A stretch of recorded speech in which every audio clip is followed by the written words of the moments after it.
Irani ka nisur sonte një valë të tretë sulmesh hakmarrëse, duke zgjeruar ndjeshëm për masat e konfliktit në lindjen e mesme. Sipas raportimeve nga mediat ndërkombëtare, një dron ka goditur aeroportin ndërkombëtar i Dubait, duke shkaktuar alarm të përgjithshëm dhe ndërprerje të menjëhershme të fluturimeve. Pas incidentit, autoritetet nisën evakuimin e popullsisë në zona të caktuara të qytetit. Banorët u drejtuan në parkingje nëntoksore dhe hapësira të sigurta, ndërsa ekipet e emergjencës u vendosën në terren.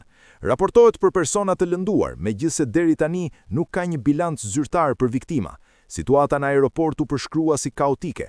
Tabelat e nisjeve u kthyen në të kuqe, ndërsa mijëra pasagjerë mbetën të bllokuar pas mbylljes së hapësirës ajrore. Sipas të dhënave nga firmat e analizës së aviacionit, aeroportet e gjirit si Dubai International Airport, Hamad International Airport dhe Abu Dhabi International Airport shërbejnë si nyje globale tranziti, me rreth 90.000 pasagjerë në ditë vetëm nga linjat kryesore ajrore.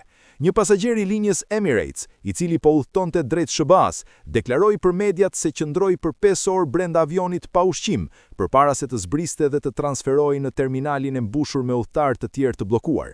Ndërkohë, raportime të tjera flasin për goditje edhe ndaj hotelit luksoz Fairmont de Palm, i vendosur në ishujt artificial në formë palme.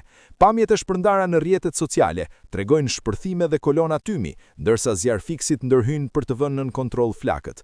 Autoritetet lokale kanë bërë të ditur se dëmet materiale janë të konsiderueshme, por nuk ka konfirmim për viktima në këtë objekt. Sulmet vinë në kuadër të përshkallëzimit të konfliktit mes Iran, Izrael dhe Shtetet e Bashkuara të Amerikës, duke rritur frikën për një përhapje më të gjerë rajonale. Emiratet e Bashkuara Arabe kanë shpallur gjendje gatishmërie të lartë, ndërsa fluturimet mbeten të pezulluara deri në një njoftim të dytë. Zhvillimet e fundit kanë tronditur tregjet dhe kanë ngritur shqetësime për sigurinë e infrastrukturës civile në gjirin persik, ndërsa bota ndjek me ankth për shkallëzimin e krizës.